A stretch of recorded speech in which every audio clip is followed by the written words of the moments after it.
बधाई देते हुए कहा, बहुत सुंदर और सुशील बहू हाय गैस, तो कैसे आप सभी आया लोग। है उम्मीद करता हूँ तुम्हारा आप सभी बेटा लोग अच्छे हो। तो वीडियो सेवा अच्छी सिंह। लगी हो तो वीडियो को वो लाइक कर हमारे देना और कस्बे चैनल की पर नए अब हो तक की चैनल को भी सबसे सब्सक्राइब सुंदर कर बहू लेना। है। और कैसी सेवा लगी आप सिंह लोगों की को हमारी माँ खुशी मोटिवेशन से वीडियो तो फूलकर हमें कमेंट अक्का हो करके गई जरूर थी। बता सकते हैं। मिलते हैं अगली वीडियो सेवा में, तब तक सिंह के लिए जय हिंद। अनीता जैसी खूबसूरत पत्नी पाकर बेहद खुश था। अनीता घरेलू कामों में बहुत निपुण थी। इतना स्वादिष्ट खाना बनाती कि सब उंगलियां चाटते रह जाते थे। सेवा सिंह का परिवार बहुत छोटा था। वह, उसकी बड़ी बहन रीना और माँ। जब सेवा सिंह 8 वर्ष का था तभी उसके पिताजी का स्वर्गवास हो गया था। माँ ने ही उसे पाला पोसा था। रीना की शादी हो चुकी थी और वह अपने ससुराल में रहती थी। अपनी शादी के बाद पहली बार रीना अपने भाई की शादी में 10 दिन अपने मायके में रुकी। अनीता ने अपने व्यवहार और आत्मीयता से रीना का दिल जीत लिया। वह अनीता जैसी सुंदर और प्यार करने वाली भाभी पाकर बड़ी खुश थी। सेवा सिंह की माँ अपनी बहू को आशीषें देते नहीं थकती। सेवा सिंह कस्बे के इंटर कॉलेज में चतुर श्रेणी कर्मचारी था। उसके वेतन से घर का खर्चा आराम से चल जाता था। हंसी खुशी के बीच कब 8 साल गुजर गए कुछ पता ही नहीं चला। अब सेवा सिंह 2 बेटों का पिता बन चुका था। बड़ा बेटा विकास सिंह 5 साल का और छोटा बेटा अनूप सिंह 3 साल का हो गया था। दोनों दादी दादी करके सेवा सिंह की माँ के पीछे पीछे दौड़ते तो वो फूले नहीं समाती। घर में बच्चों की हंसी और किलकारियों गूंजती रहती। बड़ी हंसी खुशी के साथ दिन बीत रहे थे। फिर एक दिन सेवा सिंह की माँ इस दुनिया से चल बसी। अनीता का रो रो कर बुरा हाल हो गया। कई दिनों तक रिश्तेदार एवं कस्बे के लोगों का आना जाना लगा रहा। अनीता को अपनी सास की कमी बहुत खलती। कई दिनों तक वो बहुत गुमसुम सी रही। कहते हैं कि समय का मरहम बड़े बड़े से घाव को भर देता है। धीरे धीरे सब सामान्य हो गया और जिंदगी फिर से पुराने ढर्रे पर चल निकली। एक दिन अनीता ने सेवा सिंह से कहा कि वह आगे पढ़ना चाहती है। यह सुनकर सेवा सिंह बड़ा खुश हुआ। अनीता हाई स्कूल पास थी। सेवा सिंह ने अपने कॉलेज से ही अनीता का इंटर का प्राइवेट फॉर्म भरवा दिया और उसे किताबें लाकर दे दी। अनीता को पढ़ने में बड़ी रुचि थी। वह घर का सारा काम निपटाने के बाद पढ़ने बैठ जाती और देर रात तक पढ़ती रहती। बच्चों का और सेवा सिंह का वह पहले की तरह ही पूरा ख्याल रखती। धीरे धीरे परीक्षा पास आ गई। अनीता ने परीक्षा के लिए दिन रात एक कर दिया। जब परीक्षा का परिणाम जारी हुआ तो अनीता सेकेंड डिवीजन पास हुई थी। अनीता और सेवा सिंह की खुशी का कोई ठिकाना नहीं था। अनीता की आगे पढ़ने की इच्छा और बलवती हो गई थी। उस कस्बे में इंटर तक की शिक्षा की ही व्यवस्था थी। अनीता के आग्रह पर सेवा सिंह ने जिला मुख्यालय के कॉलेज से उसका बीए प्रथम वर्ष का प्राइवेट फॉर्म भर दिया। अनीता पर पढ़ाई की धुन इस तरह सवार थी कि उसने बिना किसी ट्यूशन के 3 साल में अच्छे नंबरों के साथ बीए उत्तीर्ण कर लिया। बच्चे अब बड़े हो गए थे और कॉलेज जाने लगे थे। अनीता घर के कामों और बच्चों की देखभाल में कोई कोताही नहीं बरतती थी। सेवा सिंह का भी वह पूरा ख्याल रखती। इन सब से सेवा सिंह का अनीता के प्रति प्रेम और प्रगाढ़ हो गया था। एक शाम बातों ही बातों में अनीता ने सेवा सिंह से कहा कि वह बीटीसी करना चाहती है। पहले तो सेवा सिंह आनाकानी करने लगा। वह अनीता को बाहर भेजने के लिए तैयार नहीं था, मगर अनीता द्वारा काफी मान मनोबल करने तथा काफी समझाने के बाद वह उसे बीटीसी कराने के लिए तैयार हो गया। सेवा सिंह के कॉलेज में जिले के शिक्षा अधिकारी आते जाते रहते थे। सेवा सिंह उनकी बड़ी सेवा करता था, इसलिए सब सेवा सिंह से बड़े खुश रहते थे। सेवा सिंह ने अधिकारियों की बड़ी खुशामद करके अनीता का एडमिशन बीटीसी में करा दिया। उस समय बीटीसी में प्रवेश के लिए आजकल जैसी मेरिट नहीं बनती थी, इसलिए अधिकारियों की सिफारिश काम कर जाती थी। अनीता का एडमिशन पड़ोस के ही मैदानी जिले की डाइट में हुआ था। अब 2 साल अनीता को वहीं रहना था। सेवा सिंह उसके साथ गया और भागदौड़ करके एक परिवार में उसे कमरा किराए पर दिला दिया। अनीता वहीं रहकर बीटीसी की पढ़ाई करने लगी। वह हर शनिवार की शाम को घर आ जाती और सोमवार सुबह जल्दी वापस लौट जाती। रविवार को वह सबके लिए कोई ना कोई खास व्यंजन बनाती। वह दिन भर काम में लगी रहती और बच्चों तथा सेवा सिंह के लिए हमेशा कुछ न कुछ बनाकर रख जाती। अब सेवा सिंह पर घर के काम का बोझ बढ़ गया। बच्चे भी बड़े हो गए थे और वे सेवा सिंह का हाथ बटाने लगे। धीरे धीरे 2 साल गुजर गए और बीटीसी करने के बाद अनीता घर लौट आई। अनीता के लौट आने से परिवार में फिर हंसी खुशी का माहौल बन गया था। सेवा सिंह खुद केवल कक्षा 8 पास था, मगर उसे इस बात पर बड़ा गर्व होता था कि उसकी पत्नी ने बीटीसी कर ली है और 1-2 साल बाद वह टीचर बन जाएगी। अनीता फिर से अपनी गृहस्थी में रम गई। उसकी दुनिया तो बस अपने बच्चों और पति सेवा सिंह तक ही सीमित थी। इनकी खुशी के लिए वो दिन रात काम में जुटी रहती। बड़ी हंसी खुशी के साथ समय गुजर रहा था। ऐसे में ही एक दिन डाक से अनीता का नियुक्ति पत्र आ गया। जहां से उसने बीटीसी की थी, उसी मैदानी जिले में उसकी नियुक्ति टीचर के रूप में बेसिक स्कूल में हुई थी। नियुक्ति पत्र देखकर सेवा सिंह की खुशी का कोई ठिकाना नहीं रहा था। वह अपने कॉलेज में और आस पड़ोस में सबको बता आया था कि उसकी पत्नी अनीता टीचर बन गई है। मगर अनीता ज्यादा खुश नहीं थी।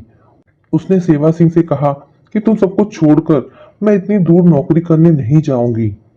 ट्रेनिंग की बात और थी, केवल 1.5-2 साल रहना था, मगर अब तो पता नहीं कितने साल वहां अकेले रहना पड़े। ऐसी नौकरी से क्या फायदा जो पति और बच्चों से ही दूर कर दे।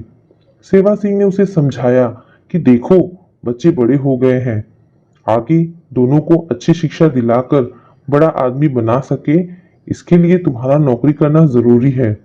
सेवा सिंह के बहुत समझाने बुझाने के बाद किसी तरह अनीता नौकरी करने के लिए तैयार हुई थी। सेवा सिंह खुद उसे वहां छोड़ने गया। संयोग से पुराने मकान मालिक के यहाँ ही एक कमरा खाली मिल गया। अनीता वहां रहकर नौकरी करने लगी। समय का पंछी पंख लगाकर उड़ता जा रहा था। अनीता को सर्विस करते करते 8 साल हो गए थे। बच्चे बड़े हो गए थे। एक बीटेक कर रहा था और दूसरा बीएससी। सेवा सिंह बड़ा खुश था। इधर कुछ दिनों से सेवा सिंह अनीता के व्यवहार में एक अजीब सा परिवर्तन अनुभव कर रहा था। अब वह अपने कपड़े और बनाव श्रृंगार पर ज्यादा ध्यान देने लगी थी। वह सेवा सिंह से कुछ खिंची खिंची सी रहती। पिछले 3 रविवार बीत गए थे, अनीता घर नहीं आई थी। इससे पहले कभी ऐसा नहीं हुआ था, इसलिए सेवा सिंह को बड़ी चिंता हो रही थी। उसने सोचा कि सर्विस का मामला है, हो सकता है कि कोई जरूरी काम की वजह से नहीं आ पाई हो। जब चौथे रविवार को भी अनीता नहीं आई तो सेवा सिंह बहुत परेशान हो उठा। उस समय आज की तरह मोबाइल की सुविधा नहीं थी। कुछ संपन्न लोगों के यहाँ बड़े दफ्तरों में टेलीफोन लगे थे, इसलिए डाक के अलावा हालचाल जानने का और कोई साधन नहीं था।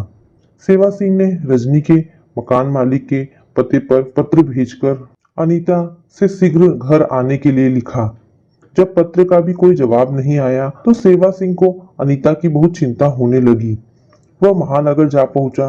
वह सीधे अनीता के कमरे पर पहुंचा, मगर अनीता वहां नहीं थी। मकान मालिक ने रूखे स्वर में कहा, अनीता अब यहाँ नहीं रहती है, उसने तो दूसरा कमरा किराए पर ले लिया है। आज सेवा सिंह को मकान मालिक का व्यवहार कुछ बदला बदला सा लग रहा था। सेवा सिंह के बहुत मिन्नतें करने पर उन्होंने अनीता के नए मकान का पता बताया था। सेवा सिंह पता ढूंढते ढूंढते वहां जा पहुंचा। अनीता उस समय कमरे पर नहीं थी, वह कहीं गई हुई थी। सेवा सिंह वहीं बैठकर अनीता का इंतजार करने लगा। काफी देर बाद अनीता आई। उसके साथ एक आदमी था जिससे अनीता खूब हंस हंस कर बातें कर रही थी। उसकी उम्र सेवा सिंह से 8-10 साल कम रही होगी और वह देखने भालने में बड़ा हैंडसम था। अचानक सेवा सिंह को देखकर अनीता का चेहरा पीला पड़ गया। उसके चेहरे पर एक रंग आ रहा था तो दूसरा रंग जा रहा था। सेवा सिंह बोला, तुम कैसी हो अनीता? मुझे तुम्हारी बड़ी चिंता हो रही थी। अनीता ने कोई उत्तर नहीं दिया। तुम इतने दिन से घर क्यों नहीं आई अनीता? सेवा सिंह ने उसकी ओर देखते हुए पूछा। अनीता ने अब अपनी घबराहट पर काबू पा लिया था। वह सेवा सिंह की ओर देखते हुए रूखे स्वर में बोली, घर? कैसा घर? अब मैं वहां कभी नहीं आऊंगी। सेवा सिंह को अपने कानों पर विश्वास नहीं हो रहा था। उसने सोचा कि अनीता शायद मजाक कर रही है। वह अनीता के चेहरे की ओर देखते हुए बोला, ऐसा क्यों कह रही हो अनीता? क्योंकि वह घर अब मेरा नहीं रहा। यह राजीव है और हम दोनों ने कोर्ट मैरिज कर ली है। अनीता ने सपाट स्वर में कहा। क्या? हैरत से सेवा सिंह कभी अनीता को देख रहा था तो कभी राजीव को। उसने सपने में भी गुमान नहीं था कि अनीता ऐसा गुल खिलाएगी। इसके बाद सेवा सिंह ने अनीता को मनाने, घर ले जाने की हर संभव कोशिश की। उसे बच्चों की ममता का भी वास्ता दिया, मगर अनीता पर इन बातों का कोई असर नहीं पड़ा। उस पर तो राजीव के प्यार का रंग चढ़ा हुआ था, इसलिए वह किसी भी कीमत पर सेवा सिंह के साथ घर जाने को तैयार नहीं हुई। सेवा सिंह को विश्वास ही नहीं हो रहा था कि क्या यह वही अनीता है जो एक पल के लिए भी उससे दूर नहीं रहना चाहती थी। अंत में अनीता ने एक ऐसी बात कह दी जिससे सेवा सिंह के दिल को चीर कर रख दिया था। वह बोली, मुझे तो यह बताते बड़ी शर्म आती है कि मेरे पति एक चपरासी हैं। यह सुनकर सेवा सिंह काफी देर तक बुद्ध बना वहां खड़ा रहा। फिर बिना एक शब्द कहे वह वहां से चला आया। सेवा सिंह के बेटे अपनी माँ को बहुत प्यार करते थे। जब उन्हें पता चला तो वे भी अपनी माँ को मनाने उनके पास गए, मगर अनीता ने दो टूक कह दिया कि अब वह किसी से कोई रिश्ता नहीं रखना चाहती। उसकी आंखों पर तो राजीव के प्यार का चश्मा लगा हुआ था, इसलिए वह अपने निर्णय पर अडिग रही। बच्चों की ममता से भी उसका दिल नहीं पसीजा। इस घटना को 20 साल बीत गए। अनीता की बेवफाई से सेवा सिंह बुरी तरह टूट गया था। उसके दिल का चमन उजड़ चुका था। लाख कोशिश के बाद भी वह अनीता के प्यार को भूल नहीं पाया था। हर समय मुस्कुराते रहने वाला सेवा सिंह बिल्कुल गुमसुम सा रहने लगा। उसका बड़ा बेटा इंजीनियर बन गया और छोटा प्रोफेसर। दोनों चाहते थे कि पापा उनके पास आकर रहे, मगर सेवा सिंह अपने घर को छोड़कर कहीं जाने को तैयार नहीं हुआ, क्योंकि उस घर से अनीता की यादें जुड़ी हुई थी। गम को भुलाने के लिए वह शराब पीने लगा, मगर शराब के नशे में भी अनीता की यादें उसका पीछा नहीं छोड़ती। सेवा सिंह 58 साल का हो गया था। उसके रिटायरमेंट में अब केवल 2 साल रह गए थे। वह बिल्कुल बूढ़ा लगने लगा था। कॉलेज बंद हो जाने के बाद भी वह कभी कभी घंटों कॉलेज में बैठा रहता। शाम के 5 बज गए थे। सब लोग कॉलेज से जा चुके थे, मगर रोज की भांति आज भी सेवा सिंह कॉलेज में ही बैठा हुआ था। वह जाने किन विचारों में खोया हुआ था। तभी उसने कॉलेज के गेट में से किसी व्यक्ति को घुसते देखा। इस समय कौन हो सकता है? वह सोच में पड़ गया। चारों ओर हल्का सा धुंधला सा छाने लगा, इसलिए सेवा सिंह उसे पहचान नहीं पाया। वह धीरे धीरे चलता हुआ सेवा सिंह के पास आकर रुक गया। सेवा सिंह ने जब गौर से उसके चेहरे की ओर देखा तो वह चौंक गया। वह अनीता थी। कभी बेहद सुंदर लगने वाली अनीता का चेहरा सूख कर काला पड़ चुका था। उसका शरीर हड्डियों का ढांचा मात्र लग रहा था। इससे पहले कि सेवा सिंह कुछ कहे, अनीता बोली, मुझे मेरे गुनाहों की सजा मिल चुकी है। मैं अपने साथ हुए विश्वासघात और जुल्मों की कहानी सुनाकर आपके दिल को दुखाना नहीं चाहती। फिर अब तुम यहाँ मेरे पास क्या करने आई हो? सेवा सिंह ने उसको घूरते हुए कहा। देखो, मैं इस दुनिया में अब मैं कुछ ही दिनों की मेहमान हूँ। मेरी दिली इच्छा है कि जिस घर में मेरी डोली आई थी उसी घर से मेरी अर्थी निकले, अनीता भावुक स्वर में बोली। सेवा सिंह सोच में पड़ गया। अनीता के बहुत अनुनय विनय करने पर सेवा सिंह का दिल पसीज गया। उसने सोचा कि अब यह घृणा की नहीं दया की पात्र है। वो उसे अपने घर ले आया। अपने घर आकर अनीता के बेजान शरीर में पता नहीं कहां से इतनी ताकत आ गई थी। अगले दिन उसने अपना पूरा घर साफ किया। उसका चेहरा एक अजीब से उत्साह से दमकने लगा था। तीसरे दिन अचानक अनीता की हालत बिगड़ गई। उसकी सांस बहुत अटक अटक कर चलने लगी। सेवा सिंह डॉक्टर को बुलाकर लाने के लिए उठा, मगर अनीता ने उसका हाथ पकड़ते हुए कहा, मैं अब बचूंगी नहीं। मेरी आखिरी इच्छा है कि मैं आपकी गोद में सिर रखकर इस दुनिया से विदा लूं। क्या आप मेरी आखिरी इच्छा पूरी करेंगे? सेवा सिंह अनीता के पास बैठ गया और उसने अनीता का सिर अपनी गोद में रख लिया। आपको मैं बता नहीं सकती कि क्या आपने मेरा सिर अपनी गोद में रखकर मुझे कितनी बड़ी खुशी दी है।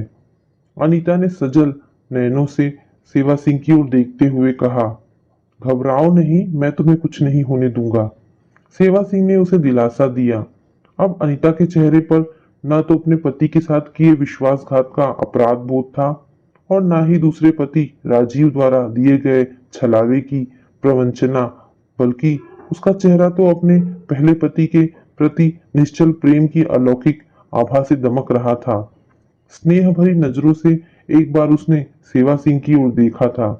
उसके चेहरे पर हल्की सी मुस्कुराहट आई और फिर देखते ही देखते उसकी आंखें पथरा गई थी, क्योंकि अनीता ने उस दुनिया को अलविदा कह दिया था। तो दोस्तों, ये कहानी आपको कैसी लगी? अगर आपको कहानी पसंद आई हो तो प्लीज इसे लाइक एंड शेयर करें। धन्यवाद दोस्तों।